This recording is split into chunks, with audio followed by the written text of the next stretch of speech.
Weck here. Today I'm teaching you a coiling core exercise using a dumbbell. This is going to be a curl. So think biceps curl, but think very, very different than biceps curl. With WeckMethod, we never, ever train the biceps with a supinated hand. So we don't do pull-ups like this. We don't do curls like this. The reason being is the muscle is in a shortened state. So you get the joke, which way is the beach house? Is it that way or that way? What we like is that way here because it's long. And when we strengthen it long, it helps us create pulsing power. We're not restricted when we throw, hit, etc. If we pump it up and try to peak it, well, now you've taken the muscular tissue on the inside and you're sort of shortening it, which means that it's going to be a circuit breaker now when we want to go and pulse it, okay?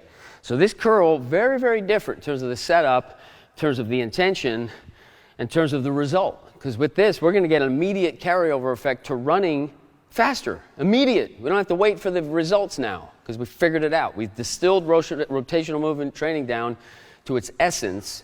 And when you get to the essence, boom, you start building the structure now. It's not like you have to wait for some training effect and recovery. And it means a biceps curl can train my whole body to run faster. So how cool is that? So here's basically the way it's going to work, okay? It's all in the setup, okay? So what we want to think about is certain points on the hand. So this butt of the hand, the outside heel of the hand, that's like if you were going to palm strike, that's your strong position. So we like to say the outside of the body is strong and the inside of the body is long. So that's same on the foot. Outside strong, inside's long, and that's why you'll sort of pronate. That's why you'll turn the jab over with the pronation to get the long, but the inside here is strong, or the outside here is strong. So we want to think in terms of lining up that spot in line with the center line of the arm here.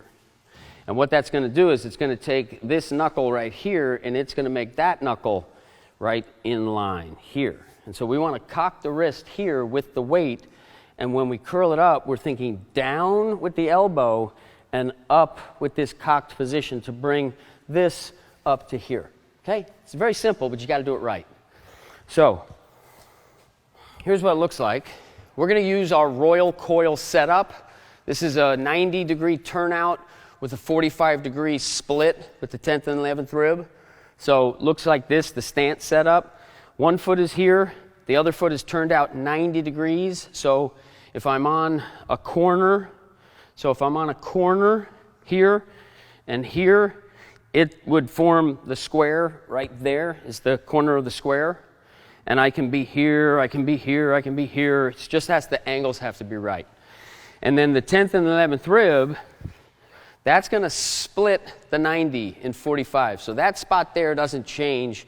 And we want to be thinking down and back with the shoulder, up and forward with the hips, and the stance takes care of that for us. And it helps us with that intention.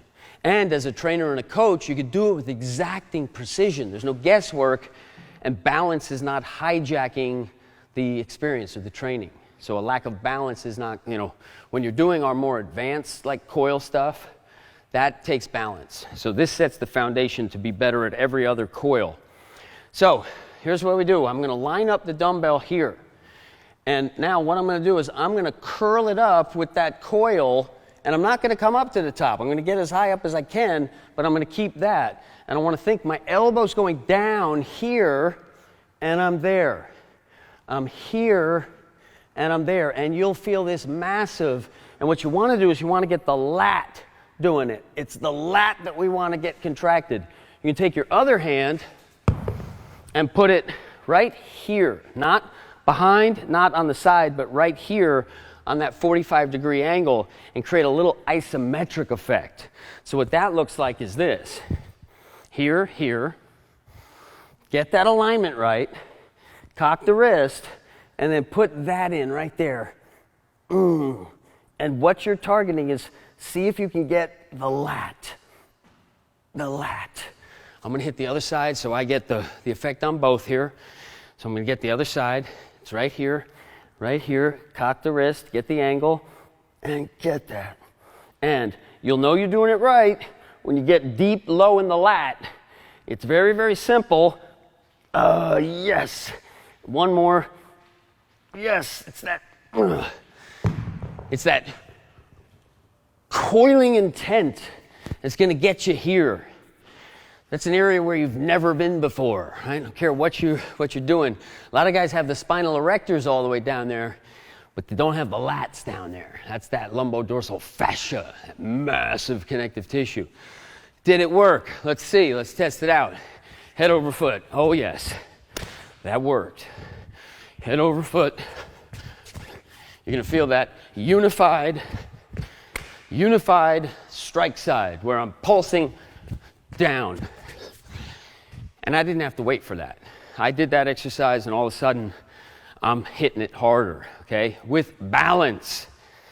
You have to have a little bit of swag, just a little bit of swag right here if you're going to be balanced when you run, okay? You can't be one of these straight-on runners who's bracing their core and sawing the arms, swinging them here. That's not fast. That's going to beat you up, and you're going to be slow, okay? Not going to be joy. You watch the herds of people running the marathon who we're going to help. We're going to transform the way that everybody moves because it's so simple. It's very simple. It's very specific. So if you enjoyed that exercise, which I know you did, tune in for more. Thank you.